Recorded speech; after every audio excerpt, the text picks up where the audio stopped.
大家好，我是东宝行为。今天我们来讲一圣千金的12话。喜欢这个系列的朋友，请帮我点到5000个赞支持 UP 主一下吧。因为这个漫画是半月更的形式，作者之前休刊了一次，所以是时隔了1个月才更新的。上回说到功夫娘和结贵打的是难分伯仲，但总体感觉李幼八的体力消耗的更为严重啊。再这样打下去的话，情况对他很不利呀。这时结贵又开始原地蓄力了，这种眼睁睁的看着对手放大招却无能为力的感觉，那真的是太绝望了。场下的一华不禁感慨道：如果说妹妹的拳头是机关枪的话，那么姐姐的拳头就是核弹头啊！被那种攻击打中的话，那肯定是必死无疑的啦。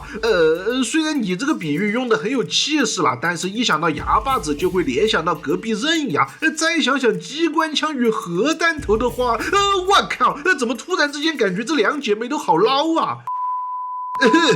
不开玩笑了，一华表示结贵的重拳如果正面硬接的话，就算是仅用防爆盾也会被干穿呐。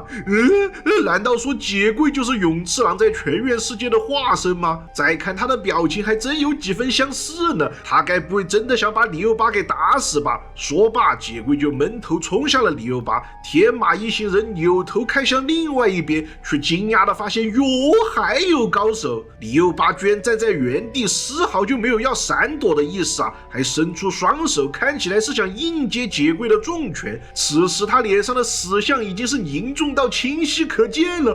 完了，如此巨大的体型差距，简直就像是狮子在殴打小猫一样。在拳头接触到李幼八的瞬间，他自己也感觉到不行啊，根本就敌不过这股蛮力嘛。什么？还有余地？在重拳击中的一瞬间，李幼八用回旋削力躲过了巨大的冲击力，接着这股被结贵施加的速度，他从侧面旋转了一圈，整个人又回到了最初的推掌动作。不过他的手已经是贴在了结贵的侧腹，这局势上的变化来得太过突然，结贵根本就来不及反应，他结结实实的吃了李幼八一招排山倒海，看起来就像是腰子都快要被打穿了一样。不过我越看越觉得这招好是熟悉啊！先是借由潮流扭转了力量的方向，再用水天之行把力量走遍全身循环，接着再用火天之行调整自己的位置，最后用金刚之行将受到的攻击加倍奉还给对手。我已经麻了！万没想到在这小小的格斗场里，居然有人能够使出2斧流的最终奥义鬼鳌啊！结贵就算再强壮，受到了如此强大的冲击力，还是被一口气推到了擂台的边缘，内脏被穿透的痛苦逼得他口吐鲜血，像是一只狂怒的野兽，连坚硬的擂台边缘都被捏得粉碎啊！愤怒的结贵对着李幼八咆哮道：你他妈的攻击对老娘完全没有效果呀！后者呢，则是不敢有一丝的怠慢，想要击溃这种像野兽一样的人就绝不能给他喘息的机会。说着，两人就准备再度碰撞在一起。不过这一次的局面似乎有了意想不到的转变。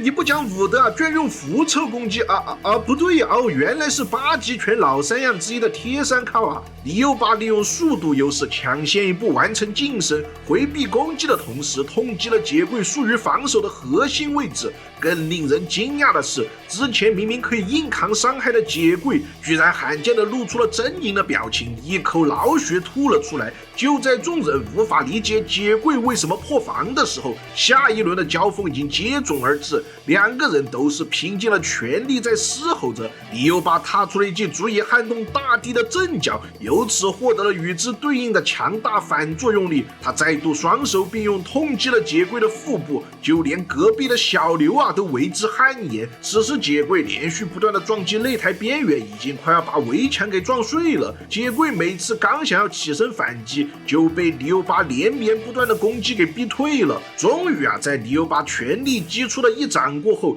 有点呆头鹅的裁判突然意识到了一件事情，结贵他已然被打飞出了擂台呀！虽然他还有战斗的余力，但是规则是不容许质疑的。裁判随即宣布道：“由于杰贵他出界了，这场比赛的胜者是李幼巴。”在如此艰苦的鏖战中取胜，还不忘摆出经典 pose， 真不愧是人见人爱的功夫娘啊！一华吓到不敢相信自己的眼睛，我他妈大费周章花了2碗杂碎面找来的凶人姐妹花，这就全部记了。你们2姐妹该不会一个叫京东，一个叫李宁吧？与此同时，天马和基奈都在感慨功夫娘的强悍，基奈甚至已经在脑中完成了复盘。其实，在最初那拳正面交锋的时候，李幼巴是准备硬扛一拳之后反击的，但是他在被打中的瞬间改变了应对的策略，而且之后的连打更是把地形利用到了极致。紧贴擂台会使得身体无法卸力，即使肌肉能够硬扛伤害，那内脏也会受不了的。